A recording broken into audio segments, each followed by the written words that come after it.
Welcome back, guys. Wednesday night, and we've got a game tomorrow. That's back into European football. Possibly not the European football that we wanted at the end of last season, guys, but it's European football, and we've got a chance to see United play again, which at the moment is a really nice thing to be saying. So I'm hosting. I mean, it's not the usual face of Simon, but unfortunately, he's got some other things on. But thoughts go out to Simon there, but. Yeah, you've got me, unfortunately, and but I've got some good guests who can help me out on this panel. So without further ado, we'll get straight into kind of the expectations for this Europa League for United, and come straight to Marcus. Marcus, what are your general feelings on Europa League football this season, and Man United's kind of expectations for doing something in this competition? Yeah, look, I think we have the squad to go really deep in the competition. And obviously, if Ten Hag wasn't to win it, I wouldn't be massively upset. But you would think Manchester United, barring a difficult opponent dropping from the Champions League, could make it to the final. And once you make it into the final, like, there's really no reason why you shouldn't win it. So I'm pretty optimistic about the Europa League, to be fair. And honestly, in the group stages, I guess it's just about seeing rotation, seeing, players that we haven't seen start in a while, seeing how they fare under the new manager. It's going to be interesting because there's a lot of players who probably didn't imagine, that they would get booted out of the team, and they have been, so this is their opportunity to try get, some good performances in, some good minutes into the legs, and, it's going to be interesting to see what happens. So do you think that expectations change since the recent run of form, Marcus, or do you think that was, have your feelings on this Europa League and getting to kind of the latter stage has been pretty much as they were throughout coming into, this new season? Yeah, no, to be fair, I always said, like, even before we'd kick the ball, that I personally think our squad is good enough to go deep into the Europa League, regardless of league form, right? Obviously, now that we're doing so well, it's even more believable that we will go deep into the competition and potentially win it. It would be nice to get a trophy in the Ten Hag era, even if it is the, I know somebody calls it the Emmerdale Cup, but I don't know. Honestly, I think when it comes to the league form, I'm trying not to get too carried away because a lot can change in 2 weeks of football. But the quality of opposition in our group, we should have no issues getting out. And I look at some of the teams in the Europa League this season, and like most other seasons, there's no team that scares me. Even when we're playing badly, I think we should still be winning. So yeah, I'm fairly confident. Yeah, and likewise, so we should be. I mean, you'd like to think as well that we've kind of improved, maybe from a team point of view from last season, to give ourselves a good chance of going quite far. Benzi, always nice to see you, mate. What's your feelings on Europa League this season, and are you excited about it? Probably more so now than you were maybe sort of a month ago. What's your general feelings on it, mate? Yeah, Europa League is always, whenever we've been in it, I've always said, just bin it. Don't that's not really our standard. Our standard should be the Champions League. But more recently, especially since the start of the Ten Hag era, I've always sort of said, win this one, win it this year. Go deep into the tournament. Marcus is absolutely bang on. We've got even our second team, which I'm sure we'll get into later, can win the tournament. So, yeah, this year I'm very much so go ahead and win it. And the only reason why I'm saying that is I still believe, because we're still in this rebuild and we're still trying to figure out how to play, what our first 11 is going to be, the system, the style, everything. This season's a bit of a throwaway season, and the only real way to get into the Champions League next year is not through league qualification, but to win the Europa League.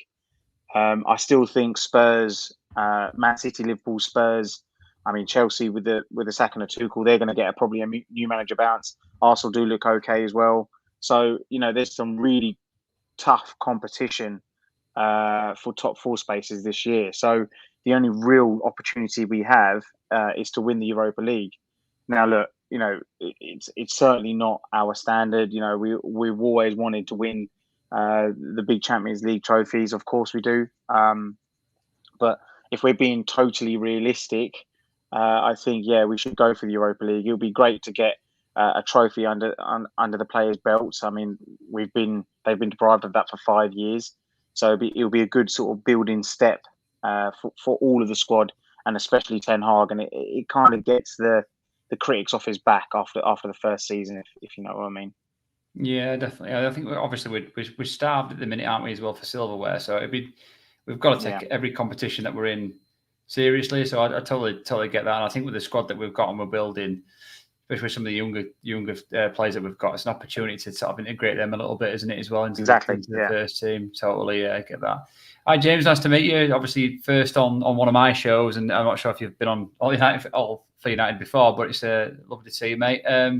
What's your kind of views on United's prospects into Europa League and your general feelings of it coming into, well, obviously the game tomorrow, but I mean, what does it change from your views on it at the beginning of the season? Have you kind of switched a little bit and got a bit more excited for it, or are you generally kind of going into it with the same mindset?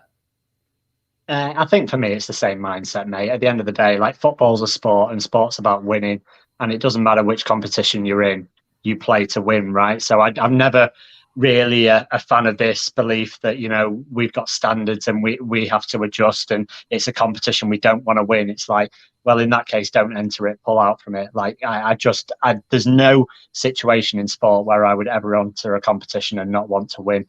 I think the squad that we've got is very capable of that. However, I don't know how much of it Ten Hag is going to utilise. I'm sure we'll get into his press conference and stuff. And I don't know how much rotation we're going to see. So I'm very much looking forward to tomorrow, because we're going to see a lot from the game, from the team he picks, from whether that team can play the style of play that the first team has played. We're going to learn a lot tomorrow night. So it's going to be really, really interesting, to be honest, Stu. And yeah, it's going to be good. So looking forward to it. It's not Wednesday night under the lights, but it is Thursday night under the lights. It's still a European night at Old Trafford. It's still a trophy that I want to win. It was our last trophy that we won in 2017. And you ask any of the lads or the lasses that were in Stockholm if they had a good night. I'm pretty sure they did. And I want to be at the final in 2023. So yeah, it's a competition I want to win for sure. No, I totally agree with you, James. I think it's just, like I said before, just watching this United team at the minute, it's just exciting. I mean, I wish they played sometimes twice in one day. It's been quite a joy to watch. So, yeah, no, I totally get you, mate. And you know, if it's United playing any sort of game, it's just lovely at the minute. So we just need to kind of keep on top of that form and that confidence, and hopefully we can do bigger and better things in the near future. But no, totally get that. Nice to see you, Stu. What time do you call this? Yeah, sorry. We had a late kickoff. I can't believe it. I've been rushing around.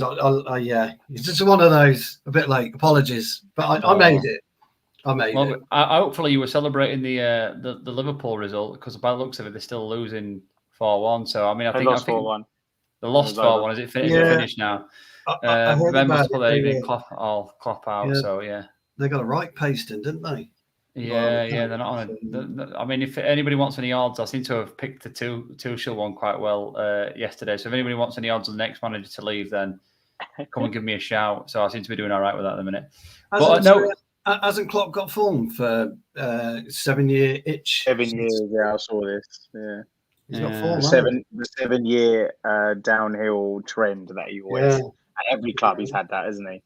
There was a mini blip, wasn't there, COVID year as well, with the team where everybody felt like that kind of era had gone. But anyway, we're not here to talk about Liverpool or Klopp. Yeah. We're to talk about Man United. So as much as it's lovely to see United doing well, and Liverpool doing so poorly, so let's stay away from that for a second and come to Stu. Stu, what's your feelings on Europa League? Has it changed since the current sort of few games of form, in terms of the expectations, or what's your? I mean, ask the rest of the guys, and everyone's sort of agreed there. But what's your view on Europa League and Man United's chances of going quite far? European trophy is a European trophy for me. I think we should be in it. I'd have been happy with the Europa Conference League. I know people don't like it, but hey, you know, Europe's Europe. You know, we need Europe. You know, for Ten Hag, I think it's quite critical that we go deep in the competition, maybe even win the competition. And I just think, you know, let's go for it. I expect to see massive changes tomorrow night. To be brutally honest with you, I expect Casemiro to start and probably Fred alongside him. I wouldn't be surprised if Wan-Bissaka doesn't come in, because quite frankly, I'd put Wan-Bissaka in on Sunday against Zaha. I think he'll destroy Dalot, so I would put Wan-Bissaka in. So I'd give him a run out tomorrow. Do you know what? I'd give Dubravka his debut as well. I'd give him a run out. And probably change at least one other back, centre halves, Maguire, maybe even both bring in Lindelof. So I would make some massive changes because I think now we've got this momentum. Other squad members are going to have to start getting game time. They're going to have to start, playing in Ten Hag's way. I thought Maguire did okay when he came on for his 10-minute cameo or 15-minute cameo at the weekend. I know people are having a pop at him for that one challenge, but he had to make the tackle. He had no choice. It's actually good defending. It is, yeah. He doesn't make the tackle, then, Arsenal spring. So, look, I'm really excited, looking forward to it. I don't know too much about Sociedad this season. I've not seen them yet. I know they've got David Silva, and they will be quite dangerous. I would suggest if we can break them down in the first 10 or 15, get an early goal, I think it'll be quite an easy night. If we're at 65, 70 minutes at 0-0, it'll get a nervy night. It's going to be one of those. It won't be a quite straightforward game as we're hoping. But I think we've got way too much for that group. Way too much for that group. So, although looking at the Champions League, don't Barcelona drop or Bayern Munich? Can't they drop into our path at some point? Into Milan, Bayern Munich, or into Milan, Bayern, isn't it? Yeah, one of them can drop into our path, can't they? Which is great. It won't be Bayern. No, I definitely won't be Bayern. It's probably likely to be Inter, isn't it? Inter Milan. Inter or Barca, yeah. But although Barca, I think they won tonight, so yeah. Yeah, they did. So did Bayern, I think. Bayern were 2-0 up, I think, as well. So yeah, we're gonna have my man Brozovic maybe against us. Main man. Possibly. Yeah. So no, I'm looking forward to it. I might even go. Tomorrow. I haven't decided yet. Me and Jake are discussing it. Yeah. I think we've got to embrace it, haven't we? I think there's, at the end of the day, we're on good form, and I think just seeing United and everybody sort of being in that. So I went to Old Trafford end of last season for a couple of games, and even in the Champions League games, and it was, pretty bleak kind of feeling across the ground, and that's kind of washed away a little bit over these last few games, and there's confidence back in the stadium, and it'd be nice to just go. Yeah, it's not Champions League, but it's still Man United playing and players like James said, playing under the lights. So I totally agree. Totally agree. Well, let's kind of move on a little bit then. I mean, Stu, you've added a few players in that, so we were going to come to selection later on. So we'll come back to that on that one, mate. But in terms of the game in general, then let's have a look at speaking about the game. I appreciate not everybody's going to know enough about Sociedad, but we know enough about Man United's game and what we need to do well to sort of get the best out of the team, or at least we expect a little bit of rotation. I mean, I've been looking at Sociedad's recent record. They've drawn a couple, they've lost a couple, they've won one, I think. Well, they've drawn won two, lost two. The games they've won by a goal, single goal, and the games they've lost quite poorly. So I think it is a game where we can capitalise, where we can score a few goals, we can create a lot of chances. I'll jump to Marcus, Stu, just because obviously just being there, but.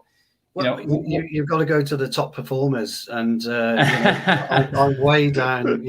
I bow down to you all. You know this, guys. You're in the bad books now. You're like, just cast me aside. Don't worry about me.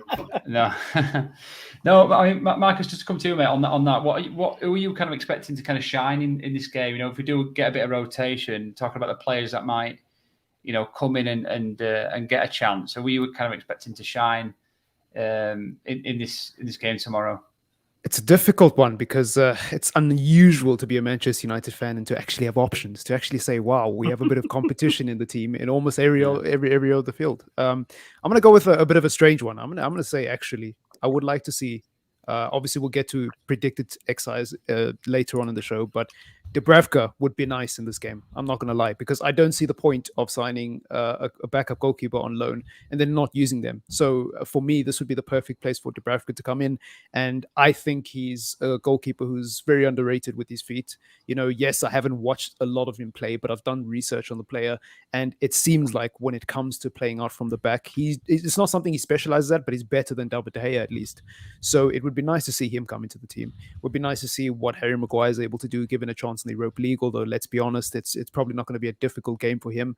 It'll be nice to see Victor Lindelof get a chance again. So I don't know. Yeah, I guess I'm looking at the defense, to be honest with you, and to see how we play out from the back, really, because everyone else, I'm expecting a decent performance at worst and a good performance at best. So yeah, I'll probably go with the defense, especially the centre-backs and the goalkeeper if we see a change. Yeah, definitely. There's definitely going to be some selection in there. And Baines, just come to you. I mean, we've seen United perform have gritty performances this season. The Liverpool game, obviously the Arsenal game, where we didn't necessarily dominate the ball, and then the games where we've had maybe chances to maybe dominate the ball, we possibly haven't. You know, the Southampton, the Leicester game, for example, you know, it was a bit more 50-50. Although we got the results in those games, which has been positive signs that we probably didn't have last season. But is this going to be another example where we have that kind of performance, or do you think we'll be a little bit more dominant on the ball? Is that kind of what you're hoping to see? It's all part of the development, really, and it's quite refreshing to see that Ten Hag can understand where teams are in their development. So obviously against Liverpool and Arsenal, he chose to counter attack. I put that in quotes because the first goal that Anthony scored, we all know there was a series of 20 odd passes. So that necessarily weren't two counter-attacking goals, but a counter-attacking goal, but the other two were, and very much so against Liverpool. The Rashford goal against Liverpool was a counter-attacking goal, but it is all part of the development. So I imagine we would want to transition into a possession style team.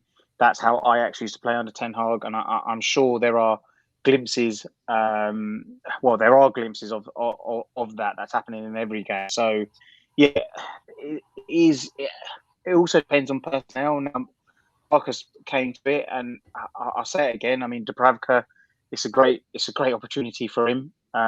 We could even have a completely new back four, but when I say new, it's actually like the olden days where we could have Harry Maguire, Victor Lindelof, Luke Shaw, and Aaron Wan-Bissaka, who two years ago was our starting 11 back four. So, and then you've got Fred and Casemiro, who are Brazilian internationals. They obviously they obviously know each other from the international games. And then up front, you've got Ronaldo. You could play Elanga. You could bring in a youngster in Garnacho. So, for some reason, our second 11 is like a team that you would play in the league, and it's quite refreshing to see. It's obviously, it completely depends on how those players pick up the system that Ten Hag wants to play. But yeah, look, I would love to see a possession style football tomorrow. I just think it's a bit too early days. They require a lot of coaching, a lot of time. But again, it's up to the players whether they take that up and how quick they take that up from Ten Hag. But possession style football, everyone would love it. But it doesn't really matter at the end of the day. I mean, even if we play counter-attacking football and we score 3 goals from it and we win the game 3-0 or 3-1 or whatever, who really cares at the end of the day? It's the result. If that gets you the result, then fair enough. Yeah, definitely. I think I totally agree with that. I think the fans just want to see the points, don't they? And I think that gradually then the performances will come with it. Just on kind of what Bainesy said there, and I know some of the rest of the panel probably want to talk a bit about it. But James, just is there any sort of particular players you really want to see? Obviously, we haven't seen Casemiro yet, and there's that kind of Casemiro-Fred connection that everybody's been talking about. Yet we haven't yet seen. Well, we did see snippets of it, didn't we, in the Arsenal game? Fred came on when Casemiro was on. But in terms of starting, is that something you want to see, or is there other players that you're keen on getting a look at tomorrow? What's your thoughts on that, mate?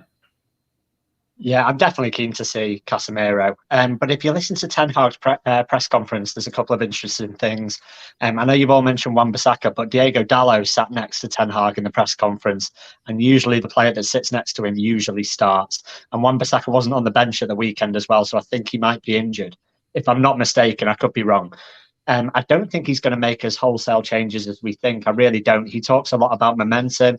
He talks a lot about winning football matches, winning every trophy. keeping good form going. And I don't think we're all going to see 11 changes like we think. On people I want to see, I don't think we've really mentioned him so far, but I want to see Cristiano Ronaldo. I really do. I think he's still got a lot to offer the football club. I think we saw when he came on against Arsenal what he could do. He had a big effect in the goal. So I'm interested to see Ronaldo. I'd actually like to see certain people get game time. Like I'd like Anthony to start, to be honest. I would love Anthony to start on the right. I'd love Rashford to start on the left, and I'd love Ronaldo to start up top. Whether I think that'll happen, probably not. But Marcus Rashford is a huge confidence player, and I think it is a game where we could go and score 3-4 goals. And if Marcus Rashford goes and plays on the left and has a good game, then that could give him a lot more confidence going forward. And we need a Rashford that's firing in the league if we haven't got Martial, and he doesn't really favour Ronaldo. So that could be an option. But the Casemiro-Fred pivot in the middle would be interesting because it obviously works for Brazil. They've got a very good record for Brazil. They know each other's game. But the interesting thing with United at the moment is whether these players that step in can obviously pick up the way we've been playing. I hate to talk about them, but the club across the road that are doing very well, one of their biggest strengths until they signed Erling Haaland was the fact that you could throw any player in that team in almost any position and they play the same way. Like a Guardiola team was a Guardiola team, whether you played Foden false nine, whether you played Sterling false nine, Bernardo Silva, Gundogan, it didn't matter. They could rotate, move around. They played the same way. I don't think Ten Hag's going to have been able to instill that at Man United in the very short time he's been here. So I'd love that to happen. But if we do bring a Maguire Lindelof, are we going to defend the same way as a Varane Martinez? Probably not. Adelo and Malacia, are they going to get forward more than Shaw and Wan-Bissaka would? Probably. McTominay isn't the same player as Casemiro, although he has been very good recently. So as I said, we're going to learn a lot tomorrow night. We're going to learn a heck of a lot about how valued the competition is to Erik Ten Hag, how much the players have learned from Erik Ten Hag, especially the fringe players. And we're playing Thursday, Sunday for the next, 4 weeks. So if he talks about momentum and it being important, then can we afford to rest so many players? Because we're going to have Premier League games on Thursdays as well. And some of them players are going to have to get used to playing twice a week. So it'll be really interesting to see. I hope to see some changes, but I don't think he's going to change the majority of the 11. Yeah, no, I think really well said, James. I think you're totally right. And the one thing I noticed about the rivals across the road is that Haaland got some good minutes yesterday.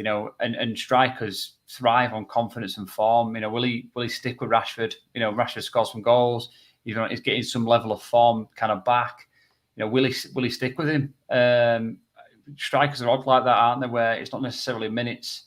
It's not going to necessarily hinder them playing minutes. It's going to probably benefit them more than anything else. His biggest risks is his back four, isn't it? Varane picking up an injury, Martinez picking up an injury. When he's got cover there, he's got other defenders there that he can rotate with, especially against competition where, let's be honest, it's slightly weaker than we're used to playing in a European game, or especially in the league. And the league obviously been quite important this season, considering we've started fairly well. So no, I totally agree with that, mate, and I totally agree with the system aspect to that as well, where you can change a winger, you can bring a Langer on for a Rashford or a Sancho, and it can sort of work still. But you start making 5 or 6, 7, 8 changes, then you're right. It's a totally different team. It's a totally different system that he's relying upon. Is it gonna work? But then I suppose he's going to have to start, looking at that, because if he does pick up a couple of injuries, then he's got no other choice. But no, totally get that. Just on to you, mate, in terms of, you kind of alluded to it when you first came in there, but is there anything when you're sort of really sort of looking forward to seeing?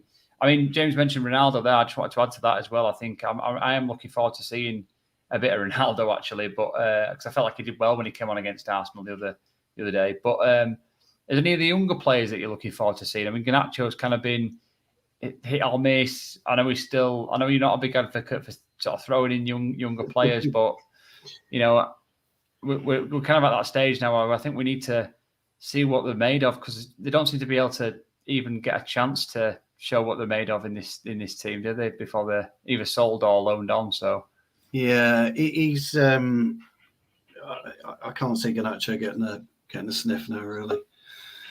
Certainly not at the minute. I expect I expect Anthony to start for sure. I expect Ronaldo to start. I'm not so sure about Rashford.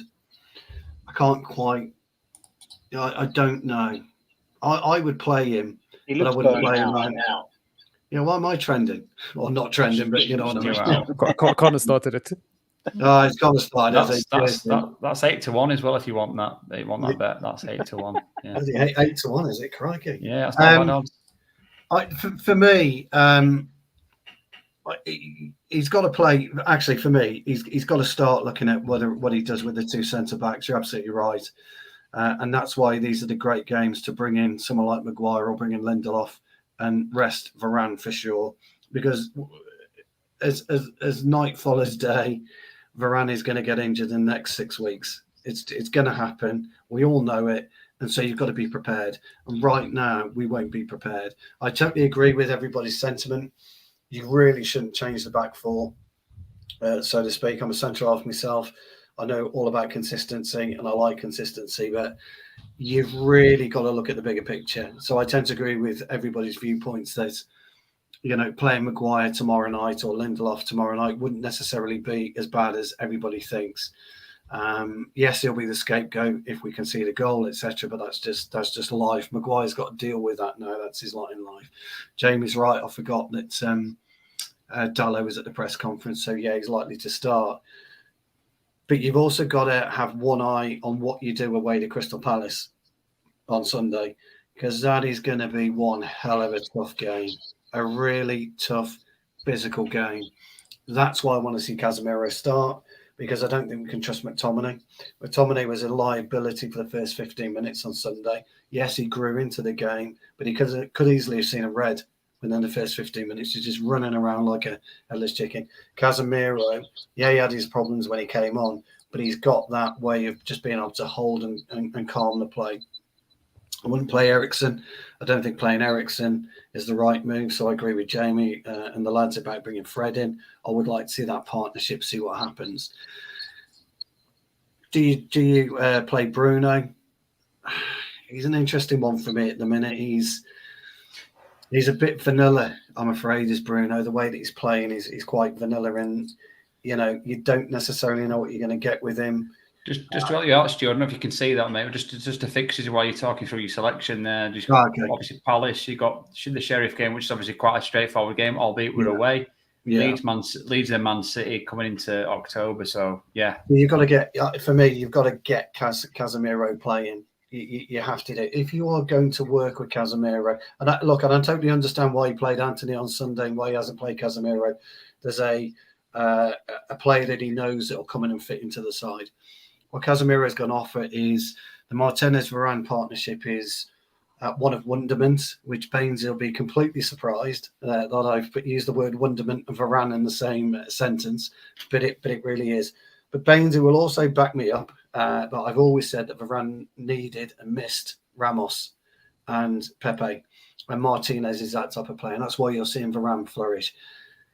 Couple that in with Casemiro, Varane's going to be really at home, and it's the first time in 2 years that he's been with us that he'll absolutely be able to feel at home on a football pitch, because he's got players and around him that he knows and he trusts. Do the dirty work for him. Yeah, exactly right. No, you're absolutely right. I mean, that's what Ramos used to do, isn't it? That's what Pepe used to do. I play like Ramos and Pepe, so that I understand their game. I understand their game. I'm not a Rolls Royce of a player.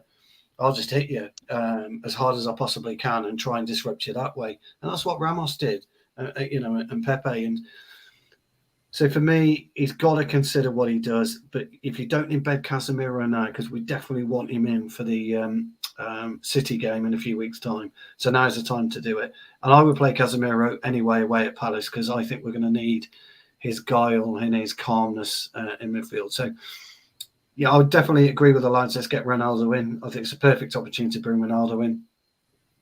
Change one of the centre halves. Maybe not two, but at least one of them. And try Casemiro and Fred. But I would go Dubravka in goal. Give him a shot. Why not? What we got to lose? He's going to be no worse than De Gea, guys. Let's be honest. So that's my thoughts anyway. I think if I made a big point at the end of this transfer window to get another keeper in. It'd be daft not to give him a chance, wouldn't it? So I totally agree with that. We'll come to that anyway. But I just like how Stu compared himself to a multi-decorated centre half. There, just enjoyed that one. I did think that. I was like, oh Jesus Christ! I taught Ramos everything he knows. Trust me. No, great. Well, yeah, I mean, United have got some tough fixtures coming up going into October. Obviously, we've got the 2 European games, but I mean, obviously we've got the Leeds game, which is always a massive game. It is. I mean, I'm from Yorkshire, and I'm about 10, 15 miles away from Leeds, so having a lot of Leeds fans as friends, I know the importance of that one because I won't hear the end of it. So. Yeah, we've got to win that one for my own sake. But it's a huge game, huge game. Obviously, a lot of history there. And then the City game, which obviously from pretty much derby to derby, really, that's huge as well. And I think we've got a bit more of a chance than we've had in recent years to do something in that game. Albeit City are sort of raising the bar, if it's possible, raising the bar again. So it's going to be tough, but. Yeah, we'll kind of move on. Marcus, you wanted to sort of discuss the Casemiro-Fred one, and I didn't want to kind of bypass you on that one, mate, because you might have a bit to say on it. But I mean, just in terms of the Casemiro-Fred one, is that one you feel could be like a long-term option for Ten Hag, or do you actually think that this could just be like a rotation that they use with them too? What's your general feelings on that on them too, mate? Yeah. I think a bit of rotation more than anything, to be honest with you, because I mean, at the end of the day, we've got a lot of games coming thick and fast, and a lot of people have sort of tried to push this notion that Fred and Casemiro, I almost said Fred and McTominay, the PTSD is creeping in, but no, Fred and Casemiro have played well together at Brazil, and obviously they do so well together in a green and gold shirt, so to speak. And honestly, as much as I respect that, I think international football is completely different to club football, especially when you're talking about South America versus the Premier League or the Europa League for that matter. So yeah, I think it would be interesting to see those two and actually get some clarity on how good they would be in red shirts as opposed to in Brazil shirts. And I think against Real Sociedad, it's a decent test, like what could possibly go wrong. You can always hook one of them at halftime anyways. So yeah, I would like to see them, it would give me a lot of clarity personally, because I'm not really sold on that partnership. Although, it's nice to have options. As I said earlier in the stream, it is really nice to have options. I think at the moment, Bruno and Eriksen are probably the solid pair to play in front of Casemiro. And I don't think anybody can really argue that, even though I was very skeptical. They played really well at the weekend. So you got to give that a bit of a chance. And then, because it's the Europa League, it's against Real Sociedad, you need to pause. I don't know what that's about. But anyways, it's in the Europa League and you need to give other people a chance, man. So I would love to see Fred and Casemiro play together. And yeah, I've got nothing else to say on that. I mean, Scott McTominay, like Stu said, even though he was great at the weekend, there were moments, especially at the start, where you thought to yourself, man, like, this ain't going to last, is it? Like, eventually he's going to have to get hooked from that team. He might be playing well now, but we know it's a matter of time before Casemiro comes into that team. It's only a matter of time. I mean, I was about to say there, you'd like to think so, but I mean, I'm torn with that feeling because I'd love to see McTominay keep the form that he's been showing over these last couple of games, because why not? He's a young lad. He's a British player. It'd be lovely to see him to prosper. But I see what you're saying, and obviously the money that you spent on Casemiro, I obviously tend to sort of slightly agree with that statement, Marcus. Yeah. He will probably keep starting for a few more games, and let's get it straight. McTominay has played well. He deserves to continue starting, but you don't sign Casemiro to bench him. Like we know eventually at some point McTominay will resort back to his old ways, and I'd love to be proven wrong. I'd love to be sat here, next year basically saying that Scott McTominay's still starting games and he's still playing well, but I just don't see it happening, man. And like I said, you don't sign Casemiro to stick him on the bench. It's just not. My mind can't comprehend that.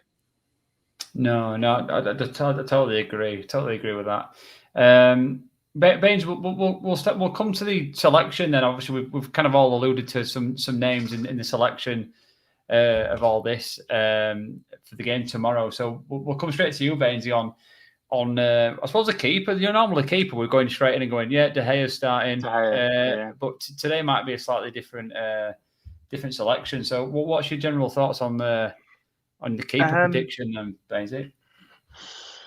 I think you don't get a keeper on loan and not play him, especially in early cup competitions. Now I can understand, obviously, De Gea is first choice, and he will be for the remainder of the season.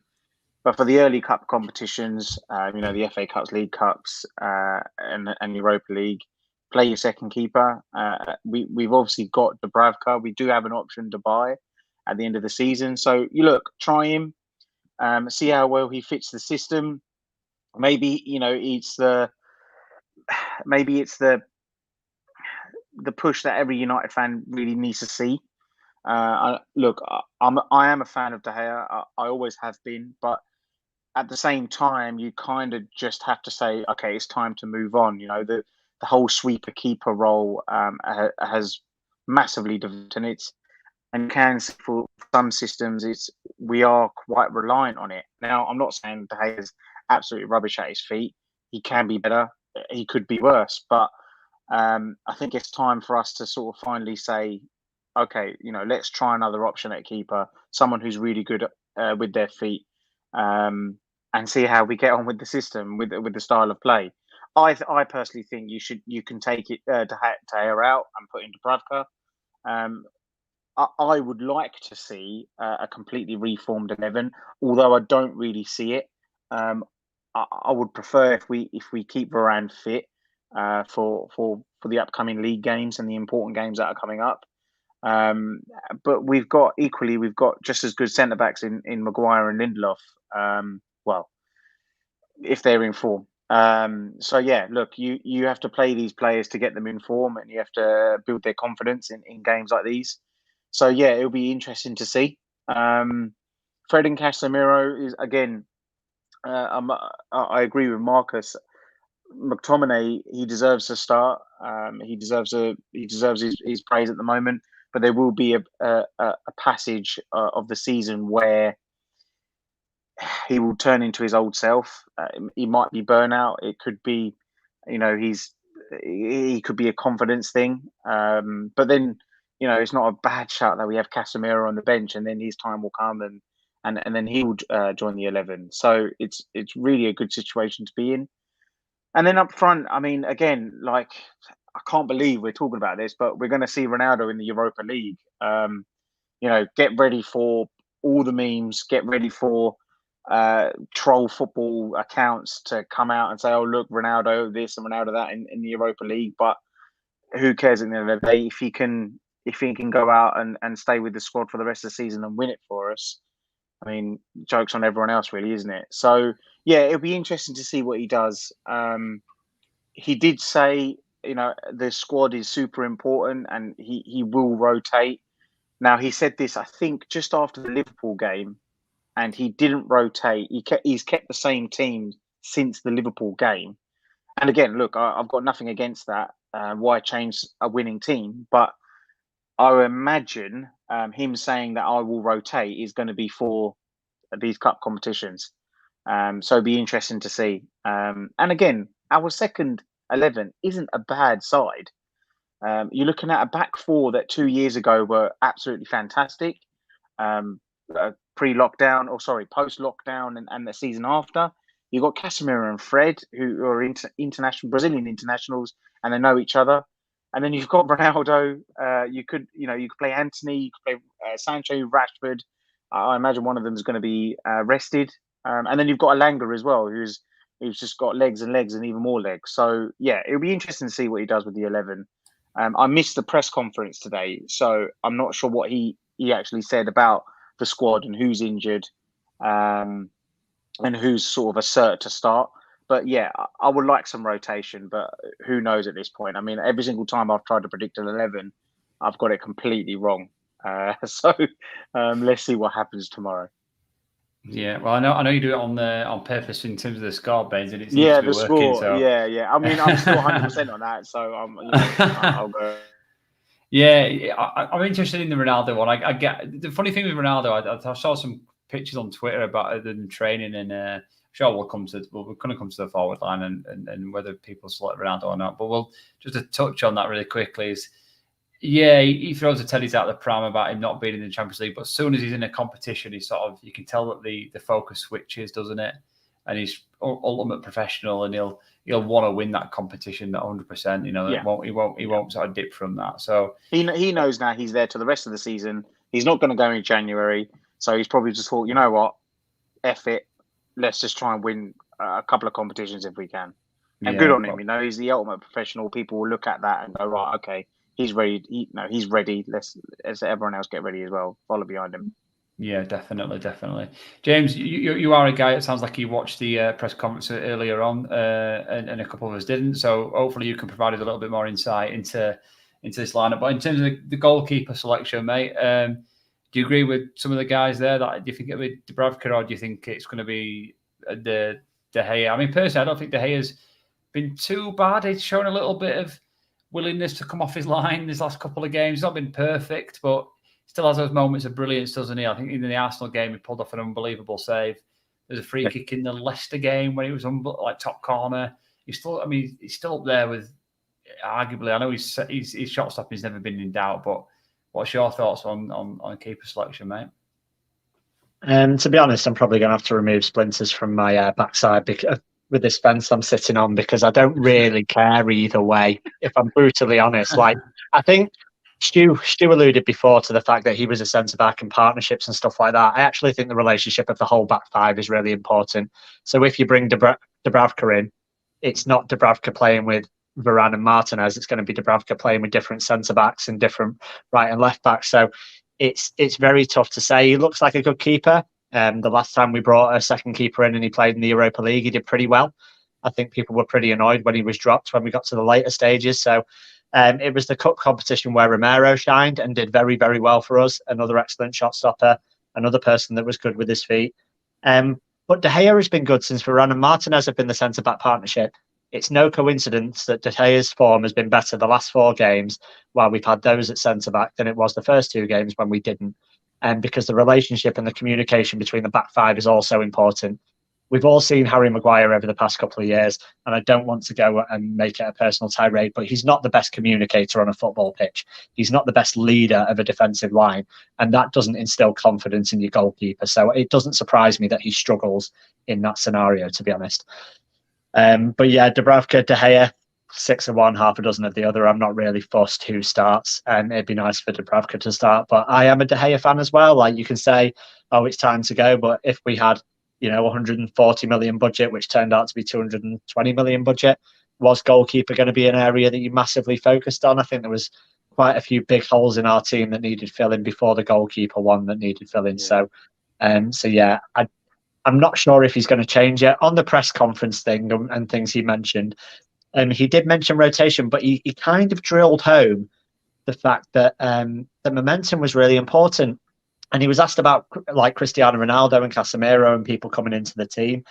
And he's basically saying that, a squad is really important. Rotation is important, but then keeping a winning team and building on that is important. And the players do have a chance to come in, but they have a chance to come in when they prove they play really well, is what he says. So it's kind of like he needs people to like levels to drop a little bit on the pitch, and the people who aren't playing, them to raise their levels in training before he's kind of going to make wholesale changes, which is, I mean, when someone a journalist mentioned Casemiro to him a couple of press conferences ago, and he reiterated by saying, listen, Scott's playing really well at the moment. He gave his answer to Casemiro, and then he said, but McTominay is also playing really well. And I think people miss out on that sometimes. I think they did it with Van der Beek a lot. They get their favourites in their head, and then they forget to realise that other people can be playing well. And it seems like, I'm not saying he's a world beater, but it seems like when Ten Hag came in, everyone was like, yeah, clean slate for everyone, but that doesn't seem to take effect for McTominay or Maguire, who everyone seemed to have written off, to be honest. So at the end of the day, I think Scott's played well. I think he will get rested this week. I think the Fred and Casemiro thing will happen. I think a front line of probably Ronaldo, Anthony and Elanga. That's Anthony and Elanga, not Anthony Elanga. So the 3 of them will probably play. I think we'll see one change in the centre-back partnership. I think I don't want this to happen, but I think it'll be Maguire and Varane. I think he'll rest one of the 2. And because I don't think Martinez was spotted at training. I could be wrong, but I'm sure I saw a journalist tweet that he couldn't quite see Martinez. So I don't know if he trained today or not. And then I think you'll see Dalot play, as I mentioned. He was in the press conference, and I think you'll probably see Shaw coming at left back. And aside from that, who's going to play in the 10? Probably Bruno Fernandes, and he'll probably captain the team, I would imagine, as well. Right. Okay. We'll usually go through each position, but I'll try and make a mental note. We might have to come back to you, James, on that one, because I usually go through each. Well, Simon does, so I'm just trying to keep to his theme, really. So no worries, my bad. No, you're fine. You're fine. So was it De Gea in the net? You said De Gea, didn't you? On that one, yeah. You decided, yeah. No, I got you back 4, so brilliant, mate. Yeah, I mean, I can see your point, and I think he's right, isn't he? Fergie was a big advocate for that. Fergie kept a solid team, didn't he? When he got to a point of view where we had a strong 11, and you could pretty much pick it. Maybe other than a couple of players, but yeah, it's confidence and winning formulas. Such a thing you can't buy, you can't purchase, and. You've got to realise as well, I think this is probably our second toughest game of the group, right? So Sociedad are the next best team in the group, and we're at home, so it's our second toughest game of the group stage, and it's really important to get off to a winning start. We've seen in multiple seasons when we get off to a poor start how it can affect the team, how it can roll over into other competitions and affect mentality. So I think while rotation is important and we need to get used to Thursday, Sunday football, we also need to win. And I think the 3 points is the most important thing tomorrow. And Ten Hag needs to go to an 11 that he trusts. Yeah, no, I totally agree with that, 100%. I think, like you say, the next 2 games are pretty straightforward in terms of your European ones, not the Premier League ones. And I think, like you say, he's probably got an opportunity there where he can rotate a little bit more than he will do tomorrow. So, no, appreciate that, James. Thanks, mate. We'll come back on the midfield and forward choices so we can get your selections on that one again. But, Stu, what's your back 4 choices, mate, in terms of tomorrow? I would go with Dubravka. Well, get his work. I can never pronounce his name. Dubravka. There you go. You got it, Steve. I'm tired as well. I would go with Shaw left back. I'd rest Malacia.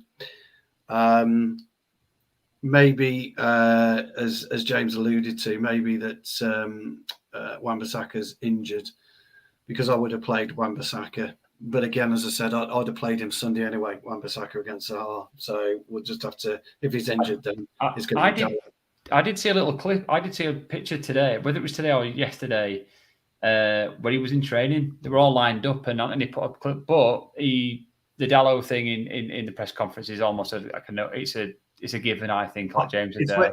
It's worth pointing out he did it with Van der Beek, not Hassan. What's his name?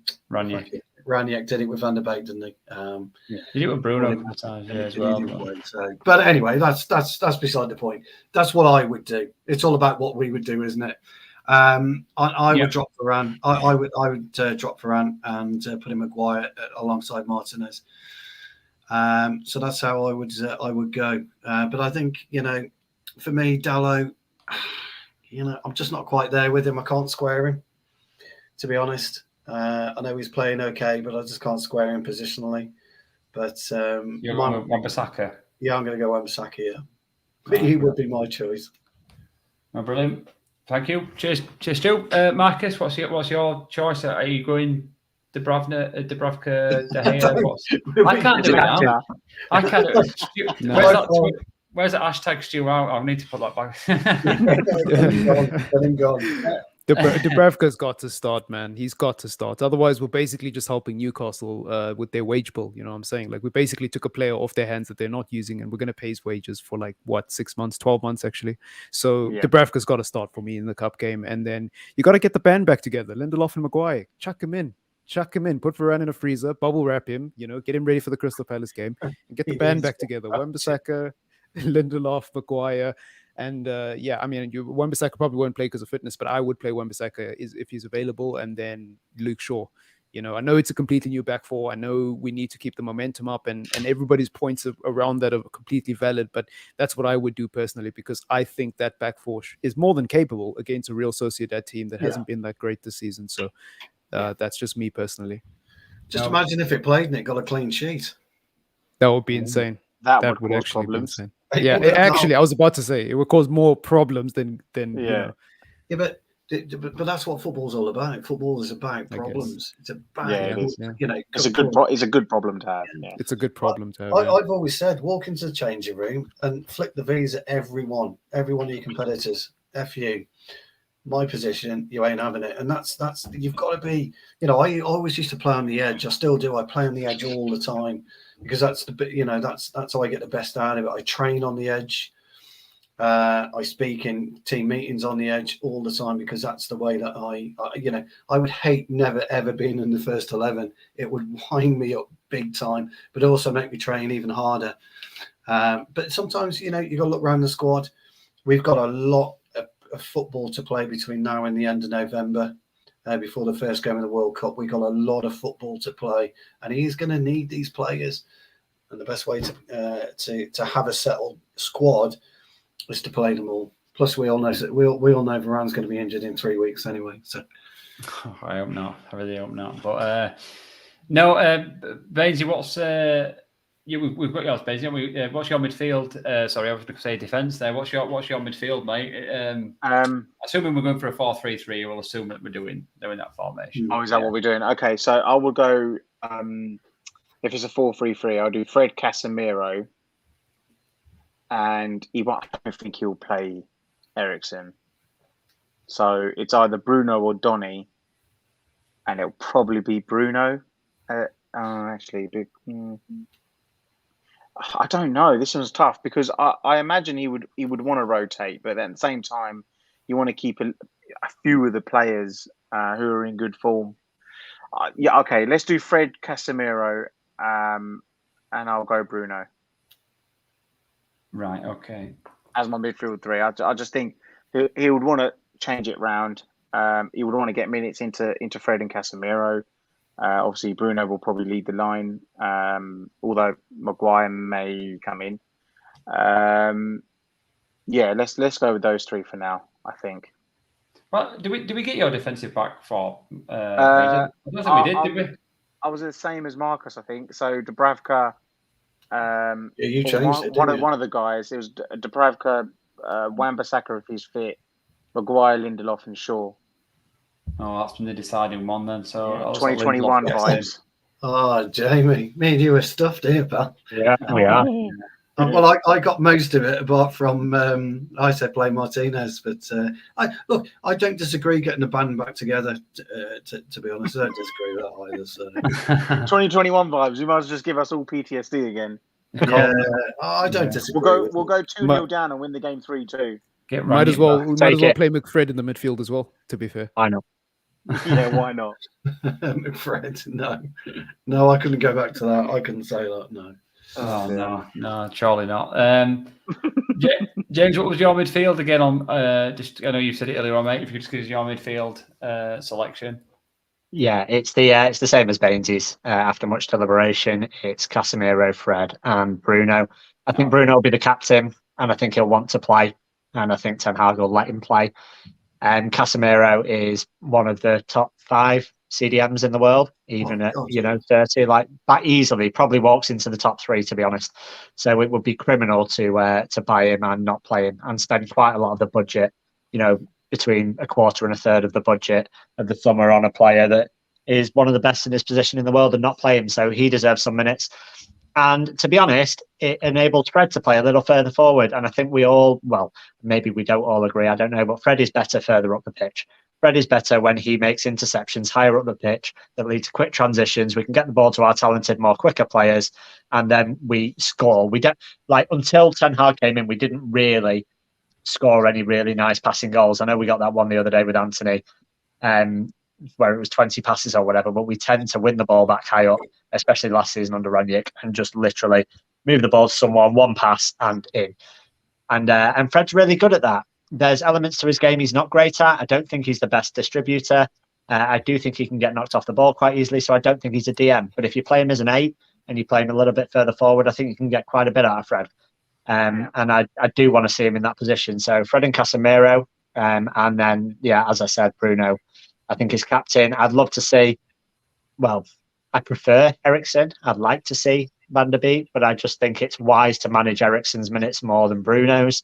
And I don't think Van der Beek is fancied. I'm still waiting for all these Van der Beek fanboys that were like, Ten Hag will get the most out of Van der Beek. Like, he'll play him. He's his man. He's had him since youth level. The simple fact is with Donny Van der Beek. Well, the simple fact at the end of the day, right, is there's several managers that haven't rated him, and I keep on being told all the time that he's the answer to United's midfield. And listen, I'm not saying that he's not been given enough time to be proven or anything, because realistically, he's not had a consistent run of games in the team with good players around him. Whenever he's coming with the second string or for one game here or there. So it's not really fair to judge. However, you can also only judge on what you've seen, and no one can say to me, like, every single time I've seen him come in, he's not done enough in a Manchester United shirt. I can't name one game where he put in over a 7 out of 10 performance. Not one. The majority of the time, he was 5, 6 out of 10, maybe. So you can only judge. He's come on a sub, and he has sometimes come on as a sub and done well, but it's not enough. It's a 15-minute cameo, right? Is the one against Watford, I would say. That's literally the only good game he's had. Was did we not lose that one like 4-1 or something, wasn't it? Yeah, we got pumped 4-1, but he was the only decent player. I think it's kind of the same problem with Donny as we're seeing with the isolation that we're seeing with Sancho. Because Sancho on the weekend was quiet. That's not to say that he hasn't got the ability or the talent to get, once we get on the ball and start dominating games in possession, where you'll start to see Sancho's game rise, and he'll get more and more on the ball. He'll create more and more chances. He'll score more and more goals. I know he scored a couple already this season, but he's going so quiet for long periods of the game. And Donny's one of those players as well, where in possession he'll look good when we're dominating 60, 70% of the ball.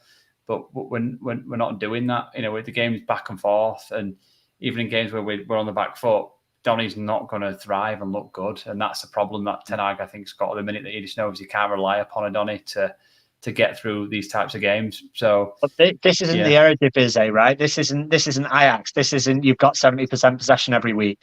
I know people like to think, it's Ten Hag's thing. He wants 70% possession. He wants this. He wants that. It's like, this is the Premier League. You're going to have to fight for every ball. You're going to have to show passion. You're going to have to show fight. You're going to have to get stuck in.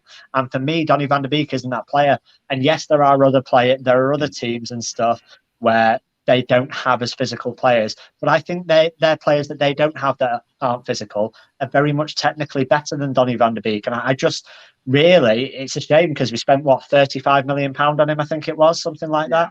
And at the end of the day, like, has he lived up to his price tag? No. Has he had a chance to? Not really. But every time I see him on the pitch, I just don't see enough. Training's a big one, isn't it? I mean, Stu will back me up on this. Training's a big one. The managers see the playing house games. They'll see enough from training just to give him a shout. But yeah, it's an odd one. No, I do agree, but I agree with what everyone's saying. Look, I like Donny Van der Beek, but I like Donny Van der Beek from Ajax 2018. I don't like what we're seeing today. However, guys, I think you might see a different player once you've got a proper six in place. In a month's time, 6 weeks' time, 8 weeks' time, you might see a different player, because players need that kind of that hole in play. If you look at what Eriksen has brought, it's phenomenal. The kind of calmness that Eriksen has brought to the team, his speed of thought, and his the way he can slow the play down, just picks the right pass every single time. And every single time. And I just think with a proper six, and Jamie's right, he's by far in the top 5. Casemiro. He's not Marcelo Brozovic, but he's getting there. And but you have to bear in mind the types of players though that Casemiro supported. He supported the Crooner and he supported Modric, 2 outstanding footballers, but only work really when Casemiro's with them, because he's the one that breaks up the play. Donny will have a chance eventually with Casemiro, but he's got to take it. He can't come in and not take his chance. It's like any footballer, you've got to take your chance, and he hasn't done that. And there'll be a multitude of reasons as to why he's not done that. But I've said this before, and I'll say it again: you play yourself into form, and you play yourself out of form. And if you're out of form, you've got to do everything you can to get back into form quickly. because the more you sit on the bench and the more you're out of form, the longer it'll take you to actually hit your peak performance again. And that's exactly where Donny's problem is right now. He's been poor for 2.5 years now. Bearing in mind, if you remember when we bought him, he played no football since March that year until he joined Manchester United on July the 1st. And he's suffering. But it's up to him, by the way, it's up to him as the man, the individual, the footballer, to play himself back into form. And if you can't do it, go to Ten Hag. I've got to go in January, mate. I've got to go. Because he's not going to the World Cup. These are the sort of games I think we should be seeing him. And if he's not even getting into this team tomorrow, then it's a big red flag for me. I'm not picking him tomorrow, so I'm not picking him either. I'm picking Bainesy and James 3. I'm going with Casemiro, Fred, and Bruno. I think Eriksen should be rested. I really do. Look, whether we like it or not, the guy had a heart attack 18 months ago or whatever. Yeah. We've got to rest this guy because he has been absolutely pivotal for what we've been doing just recently. And as he said in his post-match, we're getting to know each other like a little bit better every day, that little bit better, and it's showing. So for me, it's the same as Jamie and Bainesy. No, I appreciate that, Stu.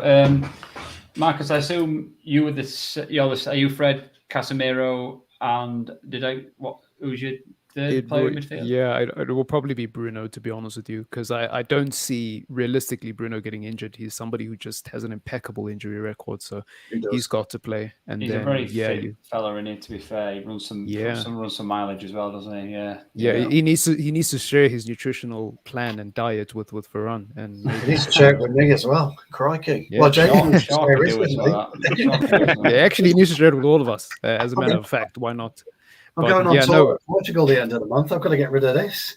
I'll pick up a bit of Portuguese as well. But no, on a serious note, I think it's really important that you keep the core of the team the same. And if you can't rotate certain positions, like for example, your captain I think should be playing most games. So I think if Bruno is going to be the captain, which it looks like he is, even though it hasn't been officially announced or anything, he should stay in the team, and a couple of other senior players, and then you rotate the rest. So yeah. No, yeah, brilliant. Do you want to do your forward line while you're there, Marcus? I just appreciate we're close to an hour. By the way, we racked up to about 40 viewers now, so appreciate everybody that's watching. Yep. Stu's doing the behind the scenes for me, so as he says there, please like and subscribe and comment as well. Ask some questions, put out your lineup or whatever you want to do.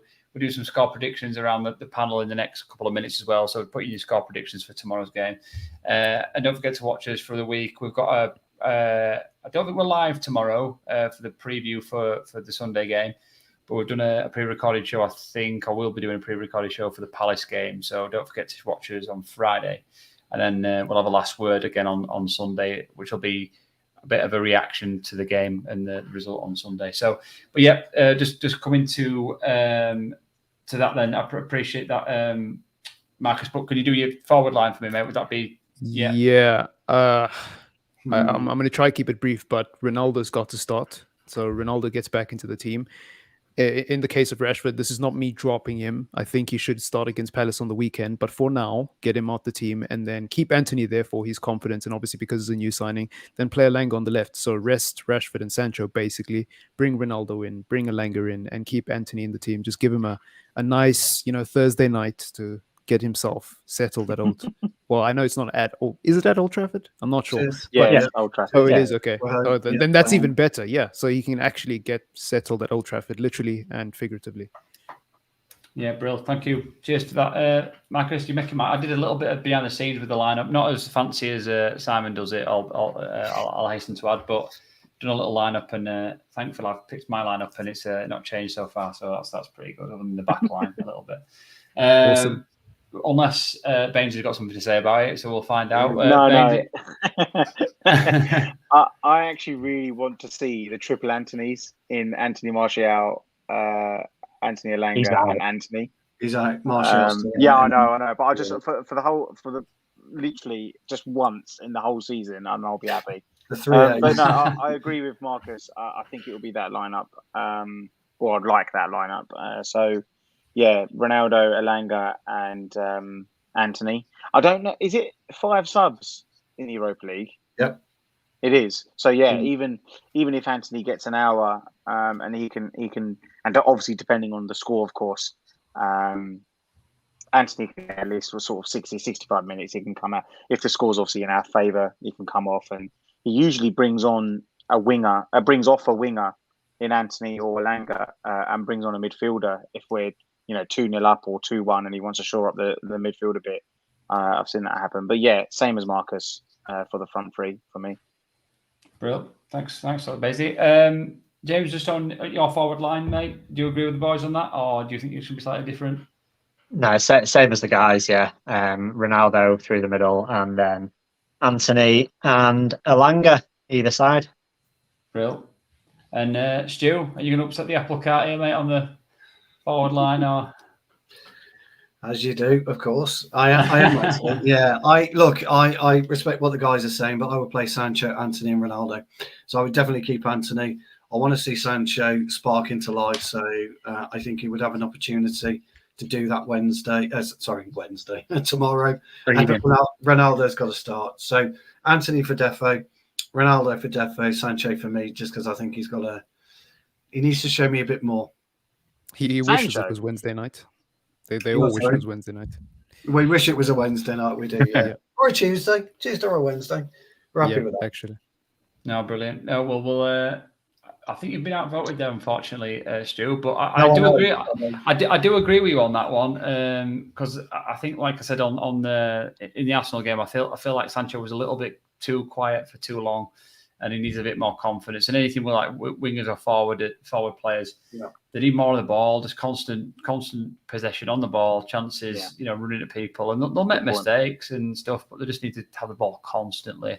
And he's not getting enough of the ball to do that. And when you pick the ball up once or twice in a game, when you've not touched it for 10, 15 minutes, you're likely to be quite nervous to try anything, and he needs a bit more confidence. But we'll see if we get the lineup up. Again, it's not as a... One thing I will say, I'd like to see Anthony play a little bit more with his brain. This time, I appreciate it was his debut, and he was trying to show the crowd what he could do, but he needs to think a little bit more. Tomorrow. I think he played the occasion, actually. He did. He did. Stu. You're absolutely right. So maybe now the next game we might be able to see, why Ten Hag chose him, and I like him. I do. I think. I do. Yeah, that flair. He's got that character, isn't he? Yeah, he's got that character. He's got a bit of aggression about him. I quite like it. Yeah. He's a box of tricks, isn't he? But sometimes you just got to think. You know me, Bainesy. I always say use your brain first and your feet second. Yeah. Exactly. Yeah. This is the thing with Anthony. I think he's actually going to frustrate a lot of people. Not in a bad way, but like I feel like because he loves to do skill so much and he loves to be an aesthetically pleasing footballer and not so much efficient, it might be something that people complain about week in, week out. But I don't really care as long as he's scoring. It only becomes Ronaldo an issue. will kill him, Marcus. Ronaldo will kill him. But Reed Van Nistelrooy killed Ronaldo. Ronaldo. Yeah. It could be passing down. Yeah. I remember I don't know if everybody watched that interview with Berbatov when I think it was the game where he scored the 4 against Liverpool. It might have been that game, but he was talking about the goal that Nani had set him up with, actually, and he was jogging into the box, and I think he was getting interviewed by this generic Sky Sports interviewer. I can't remember his name, and he said, "Why were you walking? Nani was there on the edge of the box, ready to cross it. Why were you walking into the box?" And he said, "Well, because I knew Nani was going to do about 1,000 step overs and turn back left and right. There's no need to sprint in." And then he just casually walked in, got the cross, and then knocked it in the back of the net. But I just thought that was brilliant. Yeah. But there could be a bit of that with Anthony, couldn't there, where we see a little bit of... Possibly. But he's got to learn. Ronaldo was like that in his early days, wasn't he? And he was. Yeah, he was. Yeah, absolutely. He learned the hard way, Ronaldo did. Yeah, so the hard way. That's the 11 we've got there, then, guys. So we've got Dubravka, Maguire, Lindelof, Shaw, I remember Saka, Casemiro, Fred, Bruno, and then we've got Anthony, Ronaldo, Elanga. So that team should beat Real Sociedad. I mean, you look at that, and I know the famous phrase of on paper, but I mean, you look at that team should be enough.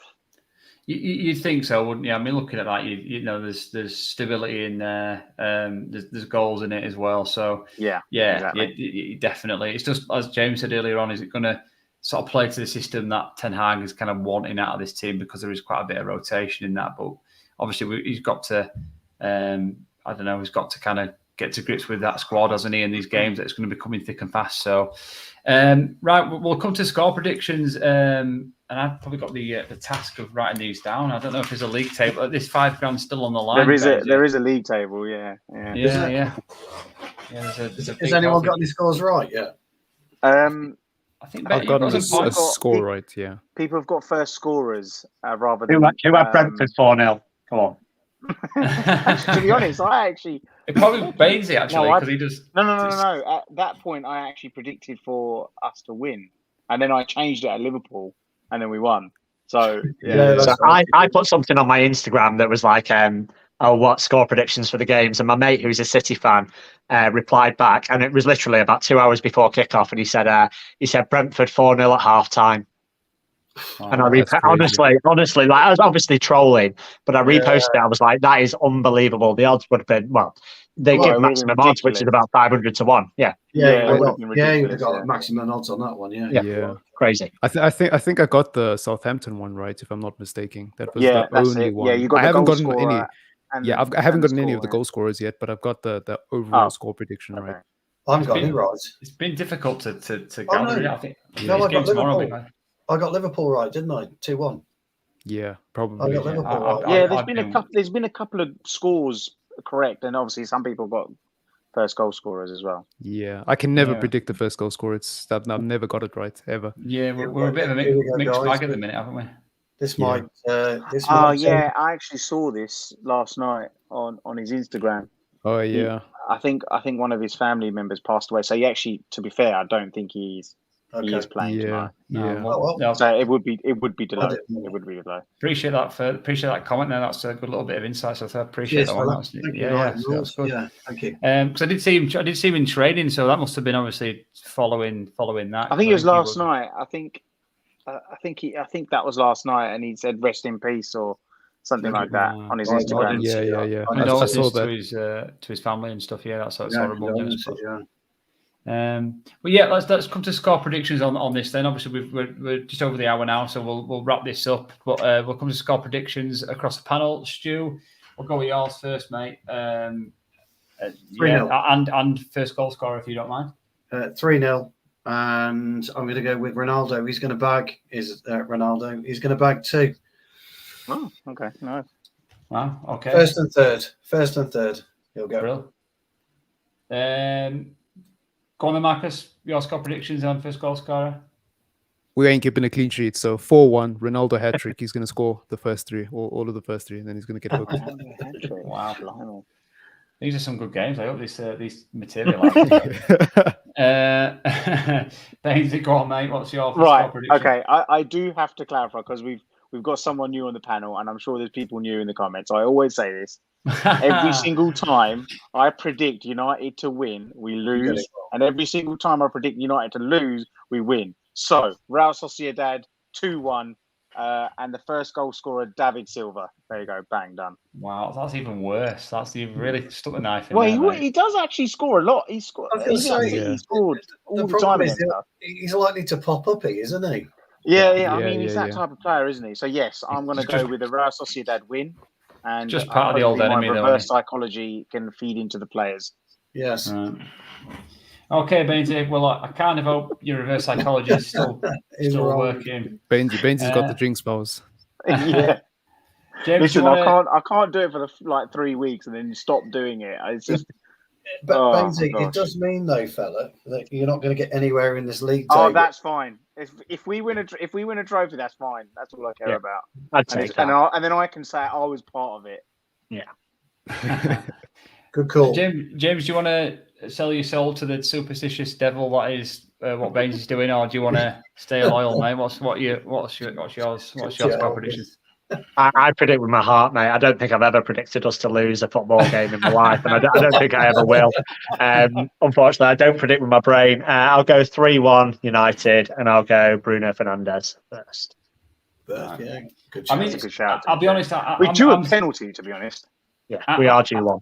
Yeah, we are. We are. Yeah. Well, I'm can I thinking just- 3-1, 3-0. Like, there's goals in this, guys, because Real Sociedad in the games they've won, they've only won by a single goal over the last 6 or 7 games.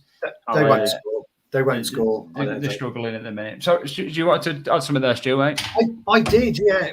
You're right about the penalties, guys, but we need to go back to attacking the diagonals. I'm like a broken record, I know I am, but that's how you get pens. Just stick attack the Martial in the diagonals. team. Yeah, Just attack the get Martial back diagonals, in the team. put the fullbacks under pressure, and see what happens. Yeah, That's the one. yeah. Well, that's the. I like Hammer's prediction there. 4-1. Yeah, I do like that. 4-1 United. Yeah. Oh, you only listen. Left foot. You know what it balls. is, right? I'm right-footed, but something with left-footed ballers, they're so aesthetically pleasing. I'm not. All left footers are so good. Like their technique, like the way they whip it. It's just My lad's a left footer. He's got a wand of a left foot. I can play with both I feet. swear, all left footers are just great. They're like their technique. My little lad's a is left just footer as good. well. Yeah. They're great on the left footers. There is something about a left footer. It's a wand. He's got a wand. of it. Yeah. It's Yes, wicked. dude, you Tellez gotta had it, start. didn't he? He was left-footed. You got to start Project Rooney. You know what I'm saying? Brainwash your kid into loving football. just never let them in. Just let them play on the street for like 24 hours and then let them in the house. Right, guys, it's been fun. It's been an hour and a quarter. So it's been really a good one. Yeah, gone quick. So thank you to everybody that's been watching. We've had up to 40, 50 viewers. That's been great. So thank you for that. And again, don't forget to like and subscribe and follow us on Twitter as well. As I said before, we've got a pre-recorded show, I think, tomorrow. I don't think it's going live. I might be mistaken with that, but I think it's pre-recorded for the one tomorrow. So I'm not sure when that's going out. But we'll keep you posted on Twitter and everything else. And then obviously we've got a reaction show on the Sunday for the Palace game. So and it'll be probably for a little bit of for this game today. I would imagine, unless they pick it up on the show tomorrow. Sorry, not tomorrow, on Friday. Losing track of my days. Anyway, without any further ado, thank you to the panel, Stu, Marcus, James, and Bainesy. I've been your host, and I'll catch you in the next one. Thanks, guys.